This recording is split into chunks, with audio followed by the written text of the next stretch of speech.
Chapter 4. Effects of electric current. Revision. Electricity is a phenomenon associated with the stationary as well as moving electric charges. In the previous grades, we have already studied about static electricity and current electricity. All objects around us possess electric charges. There exist two types of electric charges: positive charges and negative charges. We have performed various experiments regarding positively charged and negatively charged objects. The reason behind the object becoming positively and negatively charged is the transfer of negatively charged particles from one object to another object. We have also studied about the electric current. The flow of negatively charged particles inside a substance constitutes an electric current. These negatively charged particles are called electrons. We all know that iron is a conductor of electricity. But when we pick up an iron piece resting on the ground, we do not get an electric shock. Why is this so? The electrons in an object move in random directions and do not constitute the electric current.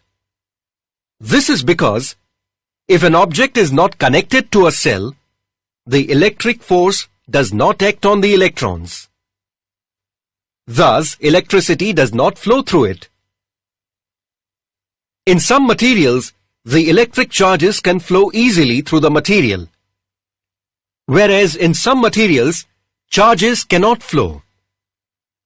On the basis of the resistance offered by the materials to the flow of current, they are classified as conductors and insulators. After a brief revision of what we know about electricity, let us now proceed to understand the effects of electric currents. Introduction to effects of electric current. Come, let us now observe some scenes and answer some questions. In the first scene, we can see the lamps are on. Also, the room is heated with the help of a heater. In the second scene, the fan is seen rotating. In the third scene, we can see that when the switch is pressed, the bell is ringing. Can you tell which effects of electric current do you find in all these scenes? The bulbs in lamps are glowing and the heater is heated due to the heating effect of electric current.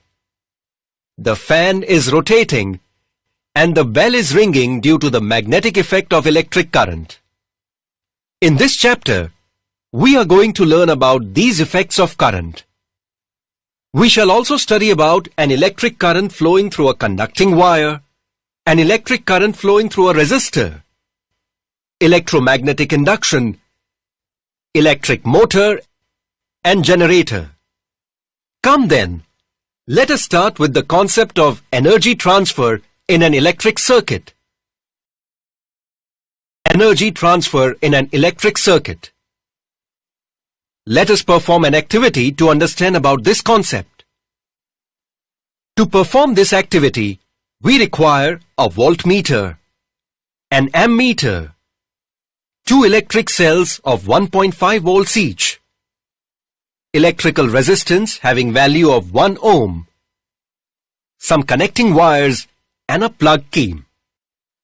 Let us now start with this activity. First, we shall connect the circuit as shown in this circuit diagram. Let us now put the plug in the key.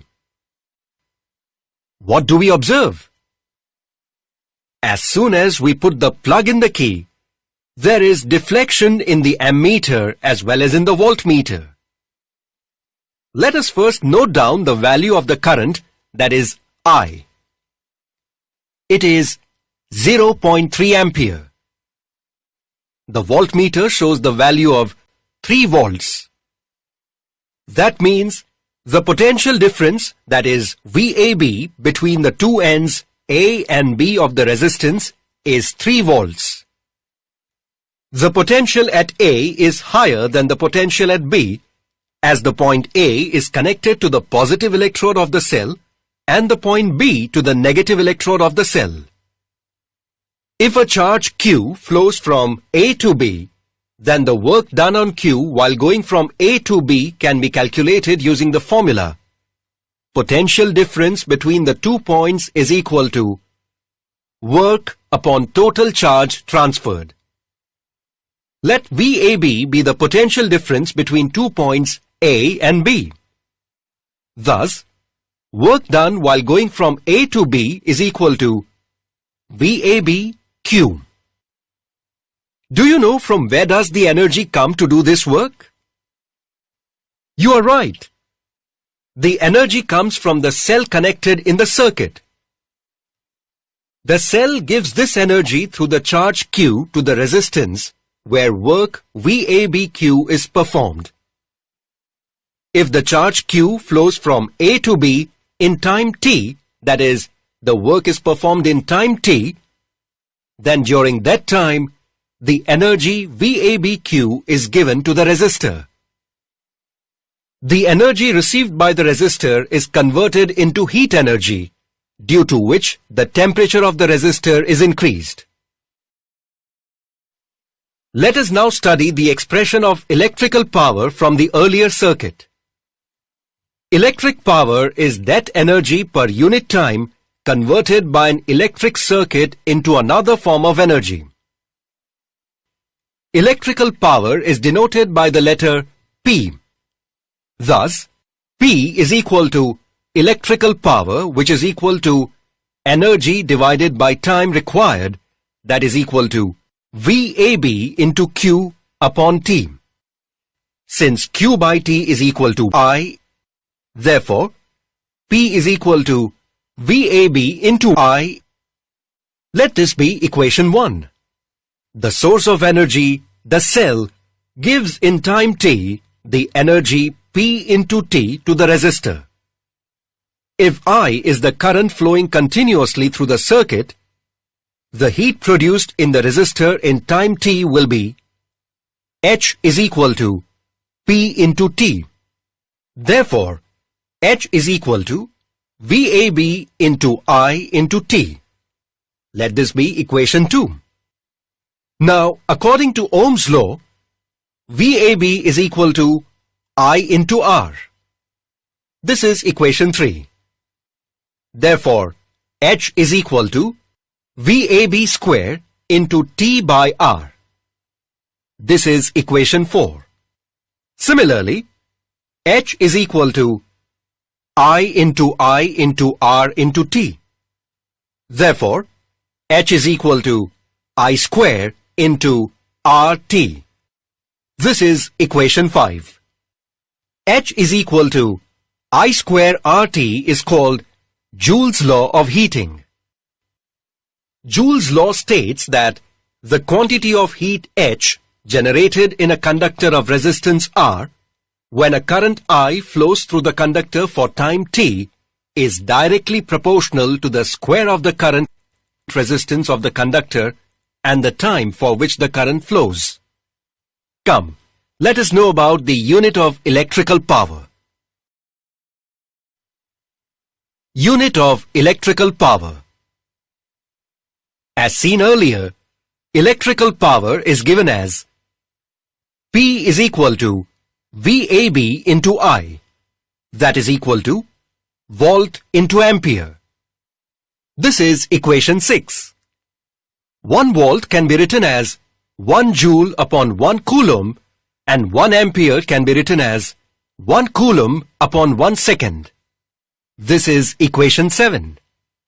On multiplying, we get 1 joule upon 1 second equal to 1 watt. This is equation 8. Thus, the unit of electrical power is 1 watt. Come, let us now do a quick question-answer session. If in the circuit shown earlier, the resistor is replaced by a motor, then in which form will the energy given by the cell get transformed into? Yes, absolutely right. the energy given by the cell will be transformed into mechanical energy. We have learned how to express electrical power. In the similar manner, can we write mechanical power? Yes, why not? Mechanical power is nothing but the rate of doing work or work done per unit time. Thus, we can write it as mechanical power is equal to work done upon time required. Always remember, the unit of electric power 1 watt is a very small unit. Hence, 1000 watt or 1 kilowatt is used as a unit to measure electric power in practice. If 1 kilowatt power is used for 1 hour, it will mean 1 kilowatt into 1 hour of electrical energy is used. 1 kilowatt hour is equal to 1000 watt into 3600 seconds, which is equal to 3.6 into 10 raised to 6 watt seconds. Therefore, 1 kilowatt hour is equal to 3.6 into 10 raised to 6 joule. Let us now check our monthly electricity bill received from the Electricity Distribution Company Limited. We shall find details about our monthly usage of electricity in it. The electricity bill specifies the usage in unit. Do you know what is this unit? When 1 kilowatt hour electrical energy is used, it is termed as 1 unit of energy. After learning about the energy transfer in an electric circuit, let us now proceed further to study the effects of electric current. Heating effect of electric current. When a resistor is connected in an electrical circuit, heat is produced in it due to the current. This is known as the heating effect of electric current. Equipment such as water boiler, electric cooker, electric bulb make use of the heating effect of electric current. In such devices, electrical conductors having higher resistivity are used. For example, nichrome, an alloy, has resistivity of 110 into 10 raised to minus 8 ohm meter. A coil made up of this alloy is used in the electric heater or cooker as a resistor, while a tungsten having resistance of 5.20 into 10 raised to minus 8 ohm meter is used in the form of wire in an electric bulb. Because of the current, this wire gets heated to nearly 3400 degrees Celsius and emits light. The hot wire also radiates heat to a certain extent. Apart from the useful effects, sometimes accidents may happen due to excessive heating. Let us now know about it.